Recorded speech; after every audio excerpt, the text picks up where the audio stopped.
It's been a wild last month. I want to thank, first off, everybody for still continuing to come out, continuing to support me, continuing to just be patient with me. For those that were unaware, there's an issue with AdSense. I think it's AdSense functioning as intended, but if you are doing YouTube, if you're dealing with AdSense, think of an AdSense like your social security number. You get one account, trying to create another, trying to migrate to another email, going into YouTube Studio, hitting the big button that says change my AdSense. Make sure you're reading everything before doing something like that. The mandatory waiting period is 32 days, 32 calendar days.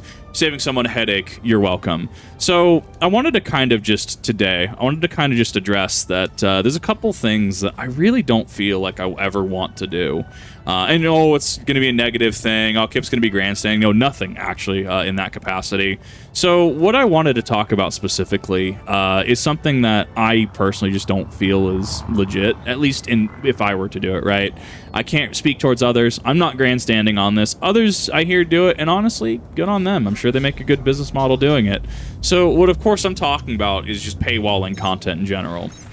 So reactions, right? I'm working with someone else's work, right? Tried doing other work, tried doing other videos and stuff. People like my reactions. The people want what the people want. That's all I can say, right? I oddly heard that in Frank from Always Sunny in Philadelphia's voice. God, I love Danny DeVito. So I don't ever feel like I ever want to, and I never will paywall reactions. It just doesn't feel genuine to me. I don't want somebody to feel like they're ever locked out of it. So, for example, Bad Electrician, amazing content creator. Go ahead and watch him, right? Or The Russian Badger, awesome content creator. Go ahead and check out their channels, right? If I were to do a reaction to them, and I were to say set it behind a Patreon paywall or make it subscriber only, members only on YouTube, right? I am effectively working with someone else's content. I do have an issue where I don't actually, market myself enough.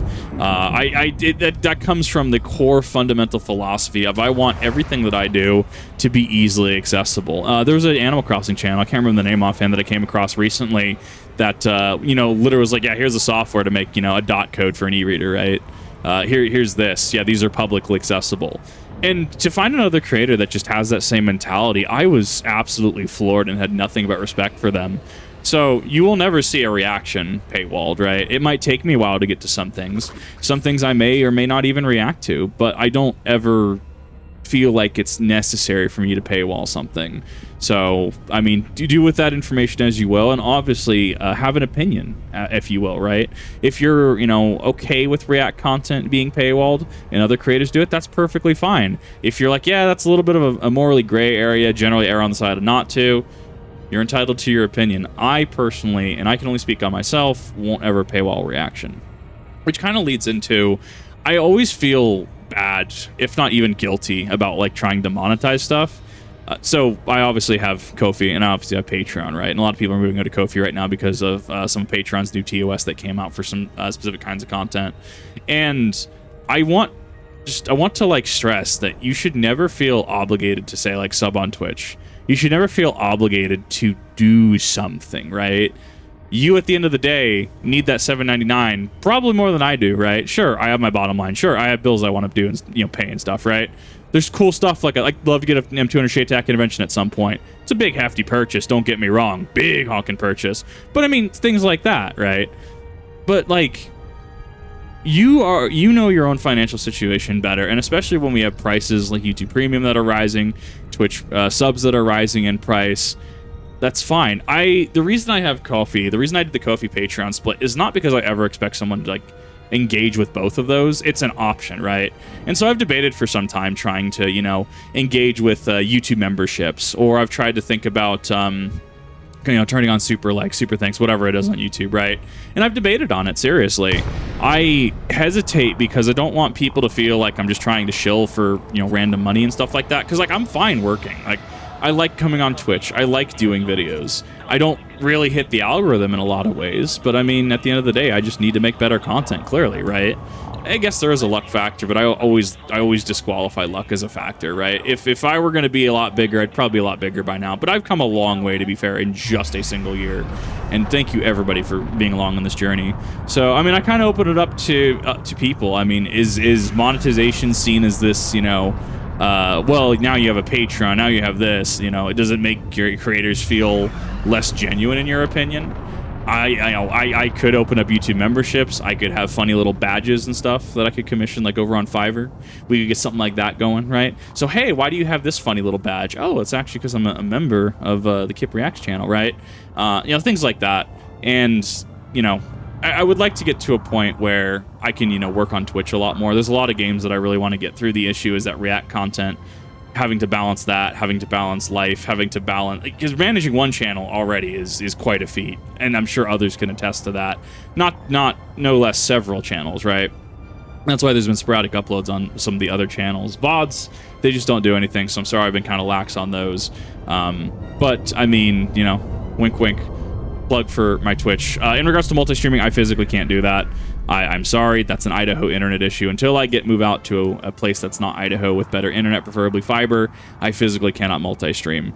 This all, encompasses that I want to make as much of my content as freely accessible to everyone as I physically can. I don't really believe in paywalling content like that. Obviously, if you're someone like, I don't know, Jaden Animations, or you have an animation studio, right? Absolutely, 100%. Like, if you have a longer version on Patreon or whatever, totally makes sense. When I'm working with someone else's content, say working with the Fat Electrician's content, working with Russian Badger's content, I don't feel genuine about paywalling it so only some people can see. But what are your thoughts?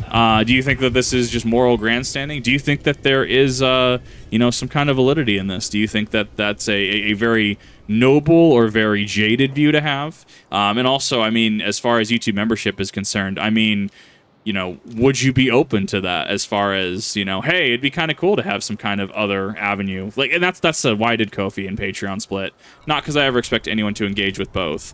It's allowing people to be able to have the option, right? Say someone likes Patreon but isn't sure about the security of Ko-fi, right? Yeah. What if somebody likes Ko-fi and the split it gives the creator, because it's technically better because it's a flat rate, right? Versus Patreon, right? They have that option. But even then, there's people that only engage on YouTube. So mostly it's just me kind of thinking aloud. It's been a rough past month. Just from a mental perspective, just, being unable to deal with AdSense issues, fix certain problems that are literally outside of my control for a 32 calendar day period. And I enjoy it. You guys allow me to have quite literally the best job in the world. I get to meet so many cool and interesting people. I get to talk about so many cool and interesting things. I get to learn about so many awesome things. And a special shout out and thank you to all the military members that definitely interact with me, definitely provide insight, and are incredibly direct with me. As somebody who is who's worked in the civilian workforce in the U.S., they are less than direct, to say it kindly. And I do appreciate the forwardness, the directness. I do appreciate the clear lines of communication, and sometimes the even outright, Kip, you need to just you just need to advertise yourself. Come on, man, you're selling a product, right? I appreciate that perspective, and I appreciate the bluntness of it, if you will. It is very much respected and appreciated, and a big thank you to everyone that's kind of stuck it out for a while. I do view my Smuggalana reaction as an objective failure. It is a subject that affects me. It affects people near me personally. Especially coming off a situation in which a friend of mine had a situation in which their significant other, she had been, talking with somebody in a not so proper and safe for work fashion for a period of time of a few months, renewing their lease in the process, and eventually just being like, yeah, I've been talking to this other guy. We're done. We're not having this anymore. So a topic that really hits me at my core. I went in negative. I went in biased. I went in frustrated, and I guess I'm allowed to be frustrated in some capacity, but not to the point that it's ever a detriment, right? Not to the point that I'm ever feeling like I'm that negative. I do respect people's opinions on, like Chew-on-Head. I absolutely respect her opinion in regards to male loneliness, because she absolutely brought stuff to the table, and it felt like it was taken very seriously. It didn't feel like it was just rhetoric spouted over and over, and I honestly felt like she just kind of went that extra distance that not a lot of people on social media do. The amount of videos on TikTok, YouTube Shorts, etc. that I see where people talk about the subject, and it's just like, we're talking about it. Okay, let's provide the fix. Well, no, that can't be the fix. It's obviously that 18 plus content you're intaking. So tired of that rhetoric. So thank you all for bearing with me, especially when I've been trying to kind of reflect, self-reflect, introspect, figure out what I'm doing, where I'm going, all that fun stuff. As you can see, we're playing Elite Dangerous. I do play it over on Twitch a lot now, just because when I want to chill out on Twitch and not start a massive VOD series, I'm doing it. If you are interested in it, Kizuna the same exact name that I have, feel free. We do have a private group as well. You're more than welcome into that. Yeah. And until then, I got some space trucking to do. I got to work up to a fleet carrier, so it's going to take me a hot minute. Thank you, everyone, for watching. I really, really do appreciate it. You allow me to have the best job in the world, quite literally. And I will see you in the next one, whatever the next one may entail.